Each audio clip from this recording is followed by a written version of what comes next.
لائق سے تقریب واجب الاحترام معزز باوقار سادات کرام المعزب الاحترام گرامی قدر برادران اسلام، السلام علیکم ورحمۃ اللہ وبرکاتہ۔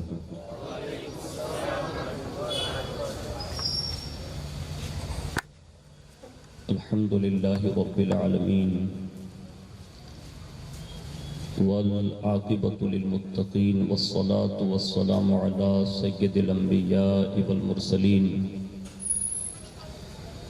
وعلى آلہ واصحابہ وازواجہ وذریاتہ واہل بیتہ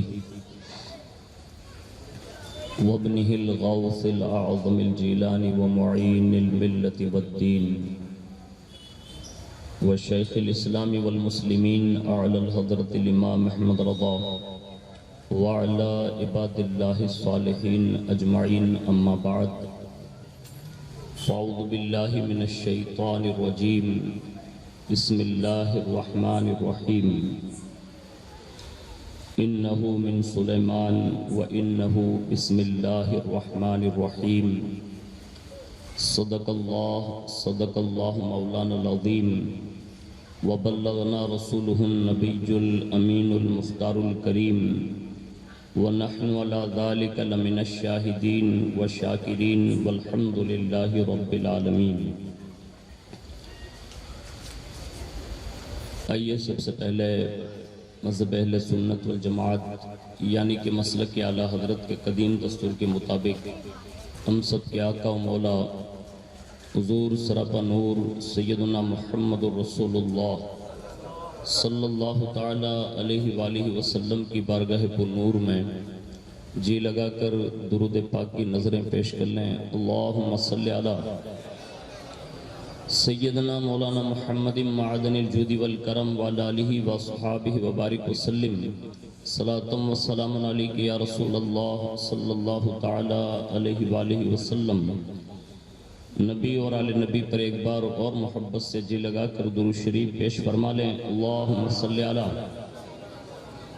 سیدنا مولانا محمد معدن الجود والکرم وعلی آلہ وصحابہ وبارک وسلم، صلاۃ و سلام علیک یا رسول اللہ صلی اللہ تعالی علیہ وآلہ وسلم۔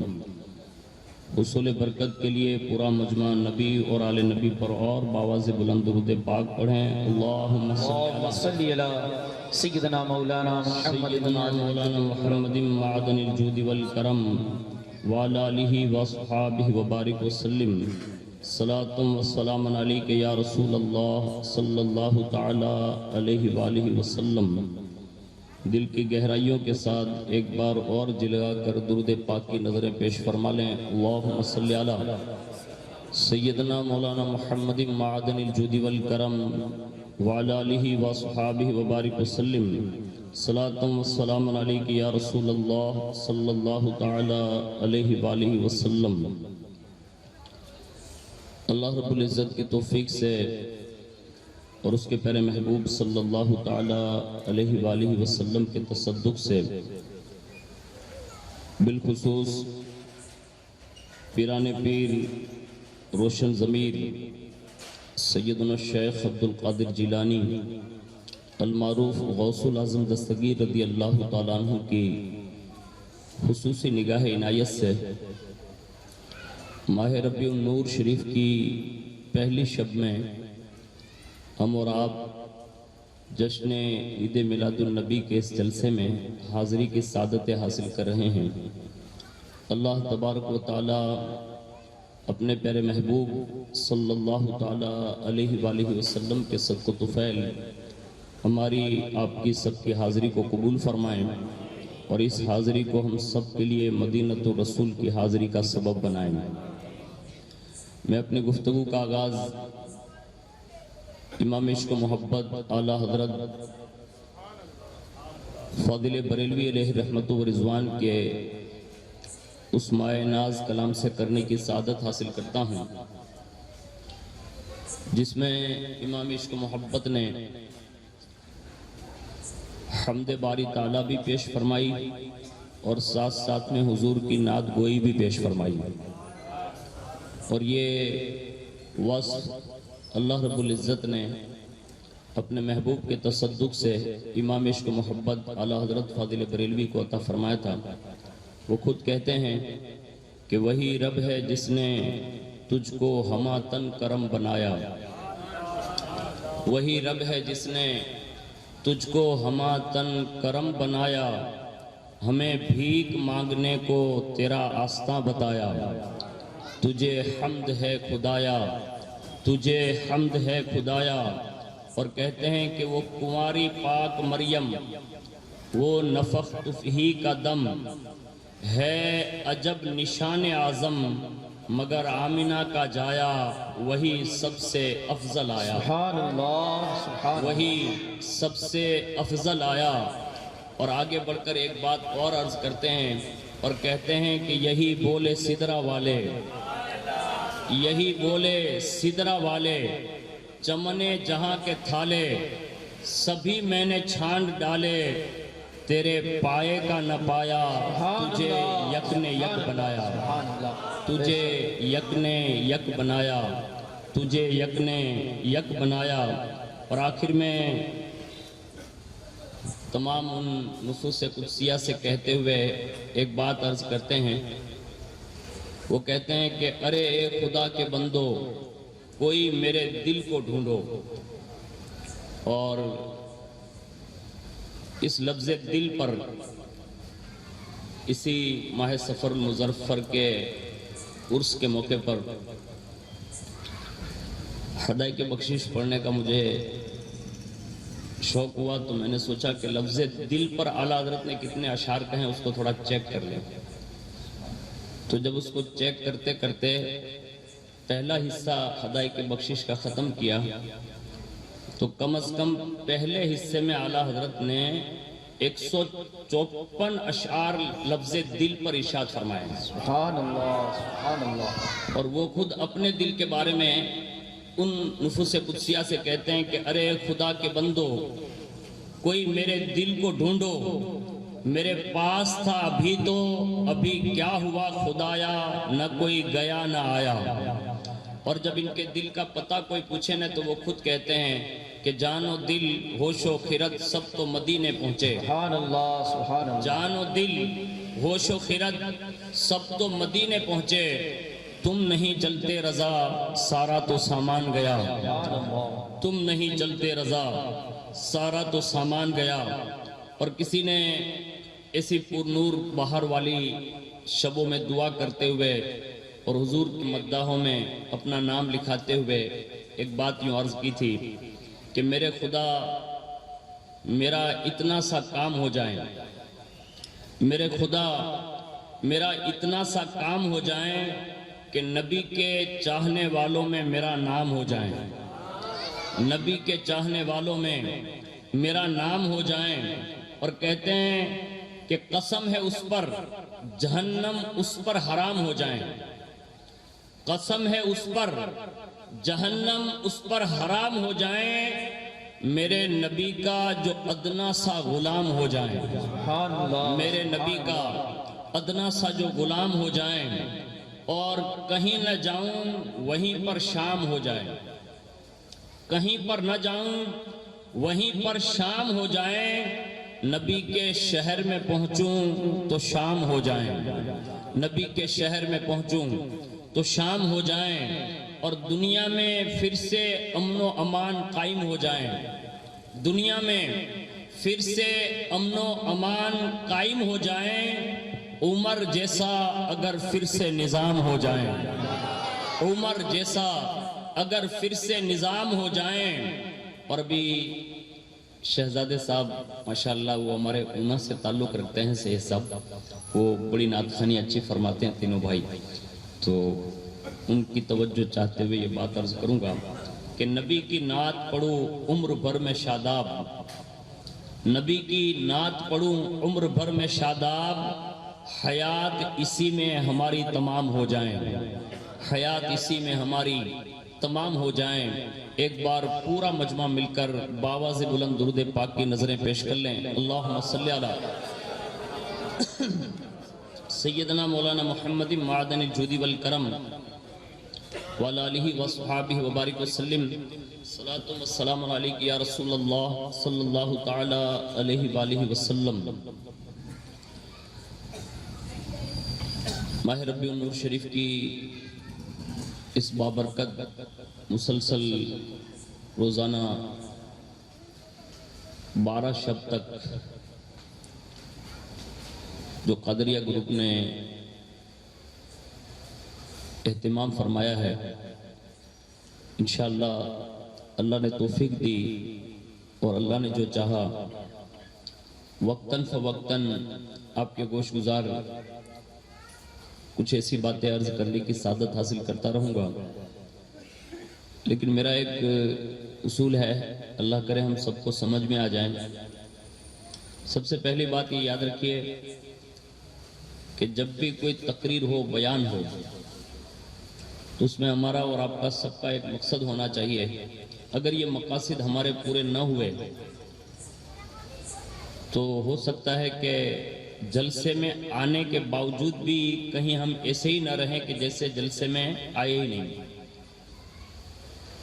تو پہلی بات ہمیشہ ایک خطیب کو یہ یاد رکھنی چاہیے، جو میں اپنے لیے عرض کر رہا ہوں، کہ ہر خطیب کی یہ نیت ہونی چاہیے کہ وہ دوسرا پروگرام کروانے کی نیت سے کبھی تقریر نہ کریں، بلکہ اس کا اصل مقصد یہ ہو کہ اللہ راضی ہو جائیں اور اپنی زبان سے جو بات نکلیں اللہ ہم سب کو مل کر اس پر عمل کی توفیق عطا فرمائے۔ یہ ہم سب کا نظریہ ہونا چاہیے جو تقریر بیان وغیرہ کرتے ہیں۔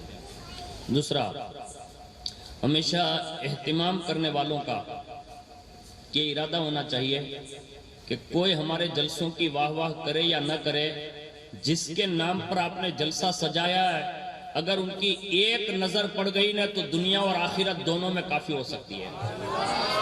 یہ انتظامیہ کمیٹیوں اور پورے ہندوستان بھر کے جلسے جلوس کرنے والوں کی یہ نیت ہونی چاہیے۔ اور جو عوامی سطح پر لوگ سننے کے لیے آتے ہیں، تو ہمارے یہاں ایک زمانے سے دستور چلا آ رہا ہے، اور بالخصوص راجکوٹ شریف کا، کہ آدمی اسی بندے کو بیان کرنے والا مقرر یا خطیب سمجھتا ہے جو 2 ہاتھ ادھر 2 ہاتھ ادھر اور 1 ہاتھ ایسے مائک کو مارے اور ادھر ادھر گرا دے اور جلال میں آ جائے تو لوگ اسی کو کہتے کہ یہ بڑا خطرناک مقرر ہے، اور اتنا مطلب گلا پھاڑ پھاڑ کر چلا ہے کہ پورا معاشرہ مطلب سر پہ اٹھا لے تو لوگ اس کو سمجھتے ہیں کہ یہی سچا خطیب ہے۔ یہ عوامی سطح پر یہ بات بیٹھی ہوئی ہے۔ کوئی ضروری نہیں کہ کوئی چلا کر تقریر کرے یا آہستہ تقریر کرے، بندے کے لیے اگر وہ سننے کی نیت سے آیا ہے اور سدھرنے کی نیت سے آیا ہے تو اس کے لیے کبھی کبھی ایک جملہ بھی پوری زندگی میں انقلاب پیدا کرنے کے لیے کافی ہو سکتا ہے۔ اس کو زور سے بولنے یا آہستہ بولنے سے کوئی تعلق نہیں رکھتا۔ اللہ جب توفیق دیتا ہے نا تو لوگ جانوروں کی وجہ سے بھی راہ راست پر آ جاتے ہیں۔ یعنی کائنات میں ہزاروں عجائبات قدرت نے رکھے ہیں کہ بندہ اس کو دیکھتے دیکھتے اپنے آپ کو سدھار لیتا ہے۔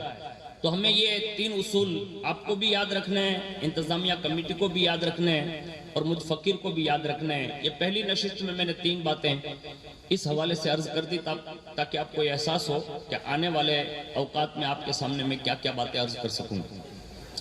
آج کی جو اس پہلی مجلس میں اور پہلے پروگرام میں نے جس چیز کو عنوان بنایا ہے وہ ہے قرآن عظیم کی سورہ نمل کی ایک آیت کا جز، جسے ہم اور آپ سب کے سب مل کر بسم اللہ شریف کہتے ہیں، اور یہ کائنات کی وہ عظیم ترین آیت ہے اور اس کا جز ہے۔ ایسے تو قرآن عظیم آپ نے پڑھا ہوگا تو ہر سورت کے شروع میں ہوتا ہے یہ بسم اللہ شریف، سوائے سورہ توبہ کو چھوڑ کے، لیکن یہ جو سورتوں کے شروع میں ہے نا وہ بسم اللہ آیت نہیں ہے، بلکہ یہ سورہ نمل میں جو آیا ہے جس کو میں نے تلاوت کر کے اپنا مطلب عنوان بنایا اس کو، تو وہ بسم اللہ شریف کی آیت کا ایک حصہ ہے۔ لیکن اب اس سے آپ اندازہ لگا سکتے ہیں کہ بسم اللہ شریف کی پوری کائنات میں اہمیت کتنی ہوگی اور اللہ کے نزدیک وہ کتنی فضیلت والا ہوگا کہ قرآن کی ہر سورت کے مضمون سے پہلے اللہ نے بسم اللہ شریف سے اس کی شروعات فرمائی. اب یہ اللہ کا کلام ہے، انسانوں کی بات نہیں کر رہا ہوں. ہمارے یہاں جب بھی ہم کوئی چیز لکھتے ہیں نا تو بڑی ہیڈنگ میں کوئی چیز خاص ہوتی ہے. جیسے مثال کے طور پر غوثیہ مسجد کا بورڈ لگا ہوگا تو آپ نے خود ہی غور کیا ہوگا، بڑے ہیڈنگ میں بڑے اکشر سے نام ہوتا ہے، اس پہ بھی 786 لکھا ہوتا ہے، لیکن اصل مقصد دکھانا بورڈ ہوتا ہے کہ اس میں یہ لکھا ہے. اب ہر سورت کے شروع میں سوائے سورہ توبہ کے 113 سورتوں کے آگے بسم اللہ شریف ہے، اور یہ ترتیب وار رسول اللہ صلی اللہ علیہ وسلم کے زمانے میں باقاعدہ جب یہ صورتیں پیش کی گئی اور یہ ترتیب دی گئی تو ہر صورت کے شروع میں بسم اللہ شریف رکھ کر کائنات کے تمام سنی صحیح العقیدہ مسلمانوں کو پیغام دیا کہ جو رب کے کلام میں بھی ہیڈنگ کے طور پر موجود ہو تو اب آپ اندازہ لگا سکتے ہیں کہ اس کی اہمیت اللہ کے نزدیک کتنی بلند و بالا ہوگی. تو اب ہمیں اور آپ کو بسم اللہ شریف کے حوالے سے کچھ معلومات ہونی چاہیے کہ آخر یہ بسم اللہ شریف ہے کیا، اور اس کو ہر صورت کے شروع میں رکھا کیوں گیا، اور دوسرا یہ معلوم ہونا چاہیے کہ اس کے پڑھنے اور اس کے پڑھانے اور ایک دوسروں میں اس کو رائج کرنے کے فائدے کیا ہیں. اس لیے کہ بظاہر تو ہماری اور آپ کی زبان پر بڑی مشکل سے کبھی کبھی یہ نام آتا ہے، لیکن حقیقت اگر آپ جاننے جائیں گے نا تو یہ کائنات میں جو پورا قرآن نہیں، عالم ارواح سے لے کر اب تک یہ کائنات جب سے بنی اور جب سے اللہ نے اس کی تخلیق فرمائی اور جب سے انسانی وجود روح پذیر ہوا تب سے لے کر آج تک جتنی بھی کتابیں، صحیفے، ساری چیزیں نازل ہوئی، ان تمام کتابوں کا لب لباب اگر کسی ایک لائن میں سمیٹا جا سکتا ہے تو اس سے بسم اللہ الرحمن الرحیم کہا جاتا ہے. اور اس کو میں آسان لفظوں میں ابھی آگے چل کر سمجھاؤں گا، لیکن میری تمہیدی باتیں اب گوش گزار کر لیں تاکہ آپ کو یہ سمجھ میں آ جائیں کہ آخر بسم اللہ کی اہمیت اللہ اس کے رسول کے نزدیک کیا ہے، وہ آپ کو سمجھ میں آئے. اللہ رب العزت نے حضرت انسان کی جب تخلیق فرمائی تو وہ رب قدیر انسان کی فطرت سے واقف ہے کہ اس کو کس چیز کی ضرورت ہے، اور جس انسان کو جس چیز کی جتنی ضرورت ہے اس لحاظ سے اللہ رب العزت نے پوری کائنات میں حضرت انسان کے لیے انتظامات فرما دیے. مثال کے طور پر زمین پر چلانا مقصد تھا تو زمین اس شان سے بچھائی کہ آج لوگ یہ کہتے ہیں کہ زمین کا چھیڑا نہیں ہے، یعنی کنارہ نہیں ہے، یعنی اتنی طویل زمین دے دی. شامیانہ اتنا طویل بچھا دیا کہ انسانی آنکھیں حیران ہیں کہ آخر یہ کہاں جا کر اس کا آخری حصہ آتا ہوگا. گرمی کی ضرورت ہے، سورج اتنا کوسے دور رکھ کر بھی اتنا تپش والا بنایا کہ یہ زمین جلس جاتی ہے. چاند کی چاندنی کی رات میں ضرورت ہے، مختصر سے اجالے کی ضرورت تھی، ستاروں کے انجمن لگا دی، چاند کا اجالا کر دیا. جہاں جہاں پانی کی ضرورت تھی وہاں پانی زمین کے تہ کے نیچے رکھ دیا. انسان جب جب بھی زمین کی کھدائی کرے گا پانی نکل آئے گا. سانس کی ضرورت تھی، اللہ نے ناک کے لیے آکسیجن کا سامان پیدا کر دیا. پتہ یہ چلا انسان کو پیدا کرنے سے پہلے اس رب قدیر نے انسان کی فطرت کے سارے تقاضے پورے کر کے اس سے وجود بخشا ہے. کوئی انسان یہ نہیں کہہ سکتا کہ مجھے اس چیز کی ضرورت تھی اور میرے رب نے میرے لیے اس کا انتظام نہ کیا، بلکہ ہر مخلوق کے کہنے سے پہلے اللہ نے اپنی رحمت کے سہارے اس کا انتظام پہلے سے ہی فرما دیا. ایک آسان مثال دے دوں جسے آپ یہ اندازہ لگا سکتے ہیں. وہ آسان مثال یہ ہے، اب دنیا میں جتنی بھی غذائیں کھاتے ہیں یعنی کھانا، اس میں سب سے زیادہ ٹیسٹ والی چیز کون سی ہوتی ہے؟ وہ آپ کسی سے پوچھیں گے تو لوگ الگ الگ مسالے کے نام لیں گے، الگ الگ وہ دوسری چیزیں ویرائٹیوں کے نام لیں گے کہ اس میں یہ ٹیسٹ ہوتا ہے، اس میں یہ ٹیسٹ ہوتا ہے. میں آپ کو ایک سادہ سا ایک ذائقہ بتا دے رہا ہوں تاکہ آپ پورے جتنے بھی دنیا بھر میں کھانے بنتے ہیں ان کھانوں کا ذائقہ آپ کو اندازہ ہوگا کہ کھانے کی اصل جڑ کیا ہے، یعنی ذائقہ جو ملتا ہے، ٹیسٹ ملتا ہے، اس کی اصل جڑ کیا ہے. تو ہمارے بزرگوں نے لکھا ہے کہ کھانے میں نمک، یعنی جتنے بھی لذیذ دار کھانے آپ دیکھ لیں اس میں اگر نمک نہیں ہے تو آپ چاہے جتنے مسالے دیگر ڈال لو اندر اور جتنا چاہو پکا لو، وہ ٹیسٹ اس وقت تک نہیں آئے گا جب تک کہ آپ نمک نہیں چھاڑ دیتے۔ یعنی پتہ یہ چلا نمک انسان کی لذت کی ضرورت تھی تو قدرت نے سمندروں میں سے اس کی پیداوار کھڑی کر دی، اور آج سمندر کے علاقوں میں جو نمک کا پکوان ہوتا ہے اور باقاعدہ اس کا جو بزنس ہے، آپ دور نہ جائیں، یہاں مالیا ہاٹینا قریب میں آپ کے پڑتا ہے، راجکوٹ سے آگے تھوڑا موربی کی طرف آپ جائیں گے تو آپ کو اندازہ ہوگا کہ سمندری علاقوں پر اتنا بڑا بزنس اور یہ پوری کائنات میں پھیلی ہوئی چیز کہ باقاعدہ اس کے ایکسپورٹ ہو رہے ہیں۔ میں کہتا ہوں یہ نمک میں اتنی لذت، کیونکہ بنایا انسان کو اللہ نے اور وہ اس کی لذت سے آشنا ہے، اس کی فطرت سے آشنا ہے کہ یہ انسان لذت کس چیز سے پاتا ہے، تو اس نے پہلے سے ہی ایسی نمکین چیزوں کا انتظام فرما دیا۔ تو پتہ یہ چلا کہ جیسے نمک کے بنا کوئی کھانا لذیذ نہیں ہو سکتا، بلا تشبیہ اور تمثیل کے آپ اپنی زندگی کا کوئی بھی کام اگر جائز ہے، اگر بغیر بسم اللہ شریف کے آپ شروع کر رہے ہیں تو وہ کبھی مکمل نہیں ہو سکتا، اس میں لذت نہیں آئے گی۔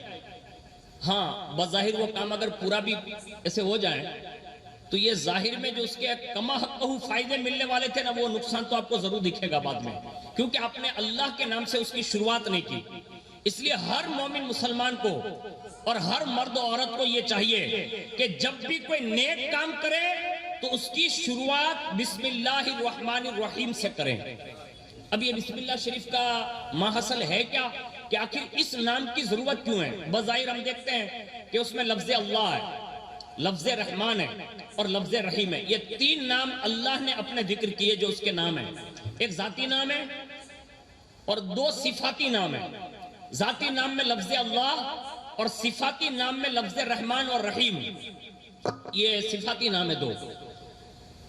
اگر آپ کسی اہل دل سے پوچھیں گے کہ یہ بسم اللہ شریف ہے کیا تو وہ خود بتائیں گے۔ جیسا کہ میں نے امام عشق و محبت اعلی حضرت رضی اللہ تعالیٰ عنہ کا ایک تحریری خطبہ، اس میں نے یہ بات دیکھی ہے جو میرے علم میں، اس میں امام عشق و محبت اعلی حضرت رضی اللہ تعالیٰ عنہ نے بسم اللہ شریف میں جو با ہے اس سے مراد آپ فرماتے ہیں کہ با کے نیچے جو نقطہ ہے اس سے مراد علی المرتضیٰ ہے۔ مولا کائنات رضی اللہ تعالیٰ عنہ کا خود کا بھی ایک فرمان ہے، لیکن یہ اعلیٰ حضرت نے لکھا ہے، کہا اس سے مراد علی المرتضیٰ ہے، اور اس کے بعد فرمایا با کو نکال دو، اس کے بعد بچتا ہے اسم اللہ۔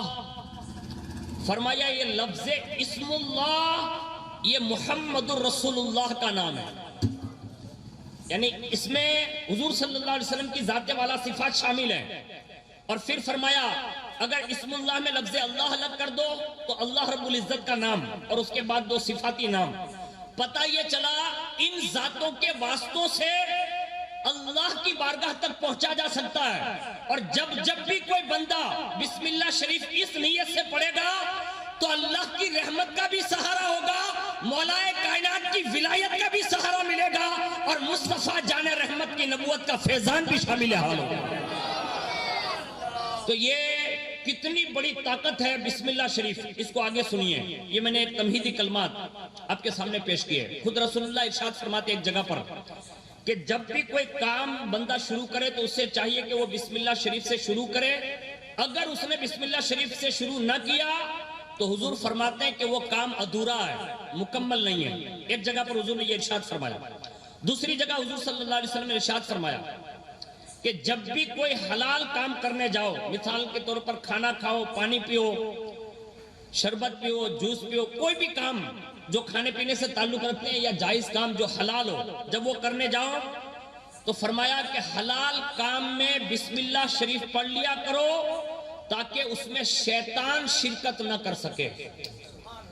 آج ہماری اور آپ کی حالت دیکھیے، میں یہ نہیں کہتا آپ کو قطن کوسنے کے لیے نہیں آیا، لیکن ایک میرا مزاج ہے کہ خالی واقعات نہیں سناتا بلکہ کچھ لوگوں کی توجہ اس بات کی طرف مبذول کر دوں کہ جس کے ذریعے لوگوں کو یہ پتا چلے کہ یہ اتنی بڑی اہمیت والی چیزیں تھی جس کو ہماری قوم نے بھلا دی ہے۔ آج میرے خیال سے شاید آپ اتنے سارے لوگ بیٹھے ہیں، دل پر ہاتھ رکھ کر خود بتانا اندر اندر، مجھے جواب نہیں چاہیے، خالی خود سے دل پہ ہاتھ رکھ کے بتائیے گا کہ آج پورا دن صبح سے لے کر شام تک اور شام سے لے کر ابھی بج رہے میرے خیال سے یہ 11:17 ہو رہی ہے. آپ مجھے بتا سکتے ہیں کہ کتنی بار آپ نے بسم اللہ شریف پڑھی؟ کیا کوئی کام ایسا کیا جس میں آپ نے بسم اللہ شریف پڑھا ہو؟ اب خود سوچئے خالی تھوڑی دیر کے لیے. میرے خیال سے مشکل ہے. میں نہیں کہتا آپ نے نہیں پڑھا ہوگا، میرا حسن ظن ہے آپ نے سب نے بھی پڑھا ہو. لیکن اگر میں یہ کہوں نا تو اس بات میں حق بجانب ہوں گا کہ آج مسلمان کوئی جائز کام بسم اللہ شریف پڑھ کر شروع ہی نہیں کرتا. بڑا مشکل ہے. ہمیں اور آپ کو شیطان نے اتنا بھلا دیا، اتنا بھلا دیا، اتنا بھلا دیا کہ ہم اپنے رب کے نام سے بھی غافل ہو گئے. اس کی ذات تو بہت بلند بالا ہے، اس تک تو کوئی پہنچ نہیں سکتا. اس کے نام تک سے آج ہمارے اور آپ کی زبانیں بھی گونگ ہو گئی. ہم اللہ کے نام سے واقف نہ رہے. ورنہ کسی نے کہا تھا کہ مومن اگر لفظ اللہ کہہ دینا تو پہاڑ ریزہ ریزہ ہو سکتا ہے. اور یہ بات میں مبالغے کے طور پر نہیں کہہ رہا ہوں. اگر کوئی مرد قلندر ہونا تو اس کی بسم اللہ میں اتنے فضائل موجود ہیں. اگر اس کی زبان میں وہ اثر ہونا تو میں ایک مرد قلندر کا نام دیتا ہوں جس نے بسم اللہ شریف کی طاقت سے، یعنی لوگوں کی زندگیاں اگر بدلنی ہو تو بسم اللہ شریف بدل سکتا ہے. لوگوں کی زندگی میں انقلاب لانا ہو تو بسم اللہ شریف بدل سکتا ہے. اس نام میں تاثیر اتنی ہے. لیکن کوئی پڑھنے والا فرید الدین گن شکر جیسا ہونا چاہیے. کوئی پڑھنے والا اور تصرف والا سلطان الہند جیسا ہونا چاہیے. پڑھنے والا کوئی نظام الدین اولیاء جیسا ہونا چاہیے. اور اگر عورتیں اپنے بیٹوں کو حقیقی معنوں میں اس بات کی طرف راغب کرنا چاہیں اور یہ چاہے مائیں کہ ہمارے بیٹے بھی نیک ہو جائیں، اسے بسم اللہ شریف پڑھ کر اسے ہر کام کی عادت بنائیں. اللہ کی عزت کی قسم تمہیں کسی کو پیچھے بھیجنے کی ضرورت نہ ہوگی. یہ بسم اللہ اتنا فیضان دے گا کہ تمہارا بچہ جو بھی کام کرے گا نا وہ جائز اور حلال ہی کام کرے گا، کبھی ناجائز اور حرام کام کی طرف نہیں بڑھے گا. لیکن ماں بھی ایسی ہو اور بیٹا بھی ایسا ہو. میں ایک بات عرض کر دیتا ہوں جس سے آپ کو یہ اندازہ ہوگا کہ اگر بندہ حقیقی معنوں میں اس چیز کو اپنی زندگی میں اتار لے کہ بسم اللہ شریف کے فیضان سے بندے کو کیسے بچایا جا سکتا ہے. ایک بندہ حضور صلی اللہ علیہ وسلم کی بارگاہ میں حاضر ہوا اور انہوں نے یہ عرض کیا کہ حضور ایک شکایت ہے مجھے اپنے آپ سے اور میں وہ لے کر آپ کی بارگاہ میں حاضر ہوں. اب صحابہ کا طرز عمل دیکھیے. آج تو مولانا صاحب کو کوئی پوچھتا ہے نہیں اللہ ماشاءاللہ، کیونکہ اب مولانا واٹس ایپ، مفتی فیس بک، شیخ الحدیث ٹویٹر، اسی کو لوگ سمجھنے لگے. اور یوٹیوب کو تو یوں سمجھتے جیسے یہ دارالفتاح ہے. میرے بھائی یہ ساری چیزوں سے نالج لینا میں برا نہیں کہتا، لیکن سب کچھ وہی نہیں ہے جو ہم اور آپ سمجھتے ہیں. ہمارا دین اتنا وسیع ہے، اتنا وسیع ہے کہ غوث پاک اپنے علم کے بارے میں، یعنی غوث پاک ان کے علم کے بارے میں فرماتے ہیں کہ اللہ رب العزت نے میرے سامنے 70,000 دروازے علم کے کھول کر رکھے ہیں اور وہ دروازے اللہ کی طرف سے ہیں. اب اس دروازوں کی میں پیمائش نہیں بتا سکتا، لیکن حضور غوث پاک فرماتے ہیں کہ میں وہ بھی جانتا ہوں تو جو گھر پہ کھا کے آئے ہو اور تمہارے پیٹ میں کیا ہے. اگر شریعت نے اجازت دی ہوتی تو میں تمہارے راز افشاں کر دیتا، لیکن میری زبان پر شریعت نے لگام رکھی ہے اور وہ مجھے کہنے کی اجازت نہیں ہے. یعنی جس کا نالج اس شان کا ہو وہ ایسے ہی نہیں ہوتا.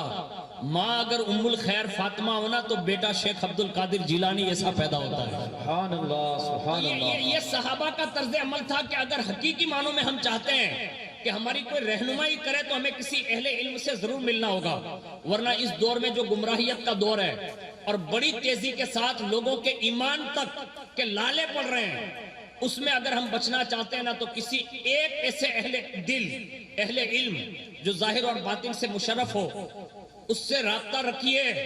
ورنہ شیطان کب ایمان کا طوطا اڑا دے گا نا دنیا میں کسی کو پتہ بھی نہیں چلے گا. صحابہ کا طرز عمل یہ تھا کہ جب بھی کوئی معاملہ معمولی سا بھی پیش آتا نا تو وہ رسول اللہ کی بارگاہ میں حاضر ہوتے. اور یہ صحابی رسول حاضر ہے. سب صحابہ بیٹھے ہوئے عرض کیا یا رسول اللہ مجھ سے میرے کوئی ایک شکایت ہے اور میں آپ سے عرض کرتا ہوں. حضور نے فرمایا کیا چاہتے ہیں؟ تو عرض کیا یا رسول اللہ میں جب کھانا کھاتا ہوں تو کھانا سیر ہو کر کھاتا ہوں، یعنی بہت کھاتا ہوں، لیکن جب کھا کر اٹھ جاتا ہوں نا تو ایسا لگتا ہے کہ پیٹ میں کچھ ہے ہی نہیں، یعنی سیر نہیں ہو پاتا ہوں. حالانکہ میں اپنے من سے بہت کھا لیا ہوتا ہوں لیکن پھر بھی مجھے بھوک محسوس ہوتی ہے. آخر یہ سمجھ میں نہیں آتا کہ آخر اتنا سب کچھ کھانے کے باوجود بھی میں آخر بھوکا رہتا کیوں. قربان جائیں وہ نبی جو ساری کائنات کے مسائلوں کا حل بن کر دنیا میں تشریف لایا ہے. ان کی بارگاہ میں وہ سوال ہے اور کتنا بہترین جواب دیا. حضور نے ارشاد فرمایا اجتمعوا علی طعامکم واذکروا اسم اللہ یبارک لکم فی. رسول اللہ نے فرمایا اب گھر پہ جانا، جب کھانا کھانے کا وقت آئے نا تو سب مل کر گھر کے لوگ کھانا جمع ہو کر کھانا. پہلا طریقہ یہ دیا، کہا سب مل کر کھانا، اور پھر فرمایا اس پر اللہ کا نام یعنی بسم اللہ شریف پڑھنا. اللہ تمہارے پیٹ میں بھی جو شیر شکم تم ہونا چاہتے ہو نا، وہ شکم شیری بھی عطا فرمائے گا، اور اللہ تمہارے کھانے میں برکتوں کا نزول بھی فرما دے گا. سبحان اللہ سبحان اللہ. اب یہ کام جو حضور نے بتایا نا، خالی یہ بسم اللہ شریف کی خالی برکت نہیں ہے، بلکہ اس میں وہ راز پوشیدہ ہے جو ہمیں اور آپ کو سمجھ میں نہیں آتے. آج ہم تو کلچر انگریزی آ گیا نا ہمارے گھر میں. ہم میں سے سینکڑوں لوگ ایسے ہوں گے کہ جن کے گھروں پہ آج بھی کرسی ٹیبل پر کھانا کھایا جاتا ہے. میرے سینکڑوں دوست ایسے احباب ہیں کہ جن کو میں اچھی طرح سے جانتا ہوں کہ ان کے یہاں کرسیوں پہ کھایا جاتا ہے. ہم یہ سمجھتے ہیں کہ کرسیوں پر کھانا کھا کر ہم بہت بڑے ثابت ہوں گے. جب ہمارے گھر کوئی آئے گا تو یہ سمجھ لے گا کہ یہ بہت بڑا آدمی ہے، ان کے یہاں تو کھانا بھی کرسیوں پر کھلایا جاتا ہے. لیکن یارو جو طریقہ حضور نے دیا ہے نا، اس میں دنیا کا بھی فائدہ ہے، آخرت کا بھی فائدہ ہے. اور جتنے لوگ کرسیوں پر کھانا کھا رہے ہیں نا، ان کے گھر پہ جا کے پتہ لگا لینا، اگر 10 آدمی ہوں گے نا تو کم از کم 7 تو ضرور بیمار نظر آئیں گے. ہاں یہ حالات بنے ہوئے ہیں. میں کسی امیر کی برائی بیان کرنے نہیں بیٹھا ہوں، لیکن ایک بات عرض کر رہا ہوں. اور ہمارے یہاں ایک رواج یہ عام ہے، ہم سب الگ الگ کھانا کھانا چاہتے ہیں. ہر بندہ گھر پہ آپ دیکھیں تو نانو ایوہ ٹابریو ہے نہیں کہ نہیں منے نوکھی ڈیس جوئی ابھی بڑھنا کھڑو الگ کھاتو ہے. موٹو بھائی ہوئے کہ نہیں منے نانا ارے جامتو نتھی نے اٹلے اپنے نہیں ارے بیون نے چھاتو. بہن کے منے بھائی ارے بیون پھاوتو نتھی. گھر والی ان کے ہمارا شوہر ارے منے نے پھاوتو. ماں باپ ان کے ہم نے چھوکرا ارے نے پھاوتو. آ نفرت تھئی کیا تھی؟ جب سے ہم نے بسم اللہ شریف کی برکتیں چھوڑ دیے نہ پڑھ کر، تب سے یہ ساری چیزیں آئی ہے. اگر اللہ اس کے رسول کے نام سے شروع کرو گے نا تو حضور نے فرمایا اللہ اس میں برکتیں عطا فرماتا ہے. تو یہ کام حضور نے خود بیان کیا. اور ایک بات اور عرض کر دوں، آج ہم اور آپ پورا دن گزارے ہیں، میں بھی آپ کے ساتھ پورا دن گزارا، باہر سے سفر کر کے آیا تو صبح سے لے کر شام تک اس میں بہت سارے کام ہم سے اور آپ سے چھوٹ جاتے ہیں اور بہت سارے کام ہم کر بھی لیتے ہیں. لیکن ایک بات عرض کر رہا ہوں جو پہلی مجلس میں اگر سمجھ میں آ جائیں تو اس کو لے کے جانا کبھی وہ بڑا کام آ جائے گا آپ کو. دنیا میں سب سے اہم عبادت ہے نا تو وہ نماز ہے. کیا ہے؟ زور سے بولیں. نماز. اس نماز کو شروع کرنے سے پہلے ہمارے فقہا فرماتے ہیں کہ وضو کریں، اس لیے کہ حدیث شریف میں کہ وضو جو ہے وہ نماز کی کنجی ہے، یعنی بغیر وضو کے نماز نہیں. تو نماز کی شروعات وضو ہے، اور وضو نماز کی کنجی، اور نماز یہ جنت کی کنجی. اب اس کو تالا در تالا سمجھے، لوگ در لوگ. لیکن بسم اللہ یہ وضو کے اگر سارے فضائل اور برکات اگر آپ پانا چاہتے ہیں تو بسم اللہ شریف سے وضو کی شروعات کیجئے. آپ یقین نہیں جانیں گے، رسول اللہ صلی اللہ علیہ وسلم نے اس حوالے سے تاکید کر کے فرمایا، کہا اگر کوئی بندہ صرف وضو کرتے وقت شروعات میں بسم اللہ پڑھتا ہے، اللہ اس کے ناخنوں کے نیچے تک کے گناہوں کو بخش دیتا، یعنی دھل جاتے وہ گناہ. میں کہتا ہوں آج ہمارے یہاں سب سے بڑا گناہ جو پوری دنیا میں پھیلا ہوا ہے، اگر سب سے بڑا گناہ کوئی ہو رہا ہے نا اس وقت، تو میرے خیال سے یہ ہماری 4 انگلیاں کر رہی ہے اور ہماری یہ دونوں آنکھیں کر رہی ہیں. اب زیادہ مجھے اس کی وضاحت کرنے کی ضرورت نہیں ہے. یہ جمعدار جیسے نا یہ پوری دنیا کو ایسے لے کر بیٹھ گیا ہے. اس پہ 2 آنکھیں لگی ہوئی اور یہ 10 انگلیاں لگی ہوئی ہے. بڑی تیزی کے ساتھ ہمارا اور آپ کا اس سے رابطہ بڑھ گیا، اور میرے خیال سے دنیا کا شاید کوئی ایسا بندہ ہوگا جو آنکھ کے زنا سے محفوظ رہتا ہو. اللہ ماشاءاللہ. میں اطراف و اکناف میں بہنیں بیٹھی ہے، میں حیا کے پردے میں بات کروں گا، لیکن آپ سب سے عرض ہے کوشش کرنا 5 وقت کی نماز میں جو بھی نمازیں آپ کو مل رہی ہے اس کے وضو کی شروعات بسم اللہ شریف سے کرتے سیکھ جانا. آپ یہ کرو گے نا تو ظاہر سی بات ہے کہ ہاتھ دھوئیں گے تو ہاتھ کے گناہ جڑ جاتے ہیں, منہ دھلتے ہیں تو منہ کے گناہ دھل جاتے ہیں, سر کا مسح کرتے تو سر کے گناہ دھل جاتے ہیں, اور جیسے مطلب وہ پیر دھلتے تو پیر کے گناہ دھل جاتے ہیں. کلی سے شروع کریں, ناک میں پانی چڑھائیں, چہرے پر, اس طرح پورے اعضاء وضو کرتے ہیں نا, تو جسم میں یہ وضو کی برکت یہ ہے کہ یہ پورے جسم سے سارے گناہوں کو مطلب دھل دیتا ہے. دھوتے ہم اور آپ اعضاء وضو ہیں, لیکن پورے جسم سے یہ گناہوں کا سلسلہ جو ہے نا اس کو ختم کر دیتا ہے. اور یہ آپ کو شاید بظاہر نظر نہ آئے, میں جو بتا رہا ہوں نا یہ ایک حدیث پاک کا مفہوم میں نے عرض کیا, لیکن اس کی تائید حضرت امام اعظم ابو حنیفہ رضی اللہ تعالیٰ عنہ نے کر کے بتائی, کیونکہ وہ اہل بصیرت میں سے لوگ تھے. تو ایک بندہ جو ہے حاضر ہوا اور مسجد میں آپ تشریف فرما تھے تو وضو کرنے کے لیے وہ بیٹھا, تو آپ کے پاس ایک مسئلہ پوچھنے کے لیے ایک بندہ آیا تھا. اس نے پوچھا تھا, کہا حضور میں نے ایک حدیث پاک پڑھی ہے. کہا کیا؟ کہا کہ مومن کی فراست سے بچو, اس لیے کہ مومن جو ہے وہ اللہ کے نور سے دیکھتا ہے. تو آج تک مجھے یہ حدیث پاک سمجھ میں نہیں آئی کہ یہ بندہ اللہ کے نور سے کیسے دیکھتا ہے. تو آپ نے فرمایا چل میرے ساتھ مسجد لے گئے, اس کو بٹھایا, اب میرے بازو میں بیٹھ, ابھی لوگ وضو کرنے آئیں گے. اب جیسے ایک بندہ آیا نا تو وضو کرنے لگا, وضو کر کے وہ ختم ہوا نا تو امام پاک نے بلایا, یعنی امام اعظم نے بلایا, کہا ادھر آؤ, قریب کیا, اور پہلا جملہ ارشاد فرمایا, سچ سچ بتانا کون سا بڑا گناہ کر کے آیا ہے. کر رہا تھا وضو, فرمایا سچ بتانا کون سا گناہ کر کے آیا ہے. اب امام اعظم ہے, اب ان کے سامنے تو جھوٹ بولنے کا تو کوئی مطلب آپشن ہی نہیں تھا. اس نے دبی زبان میں اپنے گناہ کا اقرار کیا کہ حضور آج یہ گناہ ہو گیا. کہا مبارک ہو. کہا کس بات پر؟ کہا جو تو گناہ کر کے آیا تھا نا, یہ نماز کے لیے آیا ہے نا, یہ وضو کی وجہ سے اللہ نے وضو کے پانی کے ساتھ دھل کر صاف کر دیا ہے. آئندہ یہ گناہ نہ کرنا, یہ کہہ کر اسے رخصت کیا. دوسرا بندہ آیا, اس کا پانی جو وضو کا گرا نا, فوراً آپ نے وضو کرنے کے بعد اس کو بھی بلایا, اس بندے کو بھی بلایا, اور فرمایا سچ سچ بتانا آج کون سا گناہ کر کے آیا. اس نے بھی اپنے گناہ کا اقرار کیا. آپ نے فرمایا آج سے یہ گناہ نہ کرنا, تیرا وضو کے اندر وہ گناہ دھل گیا ہے, یہ کہا. اور تیسرا بندہ جب وضو کرنے کے لیے آیا نا تب حالت بدل گئی, انداز بدل گیا. بغور اس سے دکھایا, جو بندہ دیکھنے کے لیے آیا تھا نگاہ فراست سے, اس کو دکھایا, اور اس کے بعد وہ وضو کر چکا نا تو اس بندے کو بلا کر امام اعظم نے فرمایا بھائی آج کون سی نیکی کر کے آیا ہے. انداز تبدیل کر دیا, اور جیسے یہ پوچھا نا کہ کون سی نیکی کر کے آیا, اس نے اپنی نیکی بیان کر دی. اب جب یہ تینوں نے یہ اپنے معاملات پیش کر دیے, وہ تینوں تو اپنی نماز میں مشغول ہو گئے. امام اعظم نے اس آنے والے بندے سے پوچھا, کہا سچ سچ بتانا پہلے آدمی نے وضو کیا تو پانی کیسا تھا؟